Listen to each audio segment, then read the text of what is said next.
गीता का यह ज्ञान एक बार जरूर सुने, जीवन सफल हो जाएगा। दुर्योधन ने उस अबला स्त्री को दिखाकर अपनी जंघा ठोकी थी, तो उसकी जंघा तोड़ी गई।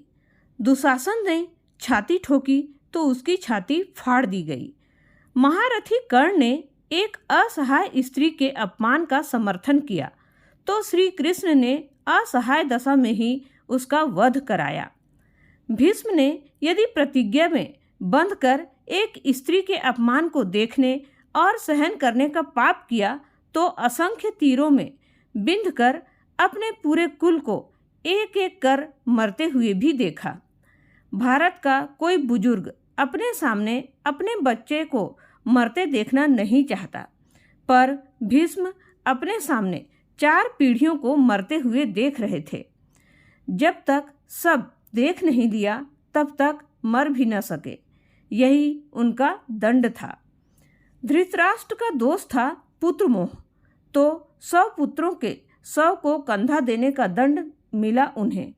100 हाथियों के बराबर बल रखने वाले धृतराष्ट्र सिवाय रोने के और कुछ नहीं कर सके। दंड केवल कौरव दल को ही नहीं मिला था, बल्कि दंड पांडवों को भी मिला था। द्रौपदी ने वरमाला अर्जुन के गले में डाली थी, इसलिए उनकी रक्षा का दायित्व सबसे अधिक अर्जुन पर था।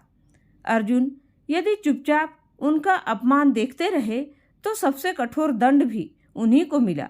अर्जुन पितामह को सबसे अधिक प्रेम करते थे, तो कृष्ण ने उन्हीं के हाथों पितामह का निर्मम मृत्यु दंड दिलाई।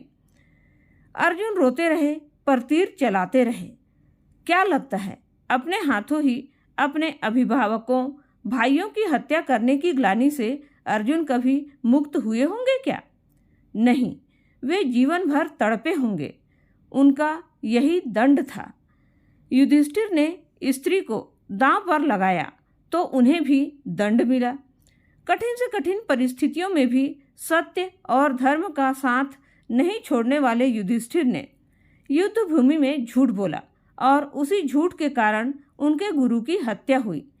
यह एक झूठ उनके सारे सत्यों पर भारी पड़ा। धर्मराज के लिए सबसे बड़ा दंड क्या हुआ होगा? दुर्योधन को गदा युद्ध सिखाया था स्वयं बलराम ने। एक अधर्मी को गदा युद्ध की शिक्षा देने का दंड बलराम को भी मिला।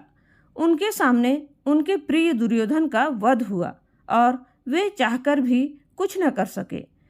उस युग में 2 योद्धा ऐसे थे जो केवल सबको दंड दे सकते थे, कृष्ण और बर्बरीक। पर कृष्ण ने ऐसे कुकर्मियों के विरुद्ध शस्त्र उठाने तक से इनकार कर दिया और बर्बरीक को युद्ध में उतरने से ही रोक दिया। लोग पूछते हैं कि बर्बरीक का वध क्यों हुआ? यदि बर्बरीक का वध नहीं हुआ होता तो द्रौपदी के अपराधियों को यथोचित दंड नहीं मिल पाता। कृष्ण विश्व युद्ध में विजय और पराजय तय करने के लिए नहीं उतरे थे। कृष्ण कृष्णा के अपराधियों को दंड दिलाने के लिए उतरे थे। कुछ लोगों ने कर्ण का बड़ा महिमा मंडन किया है, पर सुनिए, कर्ण कितना भी बड़ा योद्धा क्यों न रहा हो, कितना भी बड़ा दानी क्यों न रहा हो, एक स्त्री के वस्त्र हरण में सहयोग का पाप इतना बड़ा होता है कि उसके समक्ष सारे पुण्य छोटे पड़ जाएंगे। द्रौपदी के अपमान में किए गए सहयोग ने यह सिद्ध कर दिया था कि वह महान नीच व्यक्ति था और उसका वध ही धर्म था। स्त्री कोई वस्तु नहीं कि उसे दांव पर लगाया जाए। कृष्ण के युग में 2 स्त्रियों को बाल से पकड़कर घसीटा गया था। देवकी के बाल पकड़े कंस ने और द्रौपदी के बाल पकड़े दुशासन ने। श्री कृष्ण ने स्वयं दोनों अपराधियों का समूल नाश किया। किसी स्त्री के अपमान का दंड अधिकारी के समूल नाश से ही पूरा होता है, भले ही वह अपराधी विश्व का सबसे शक्तिशाली व्यक्ति ही क्यों ना हो।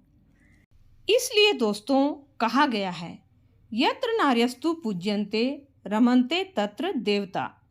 जहाँ स्त्रियों का सम्मान होता है वहाँ भगवान निवास करते हैं।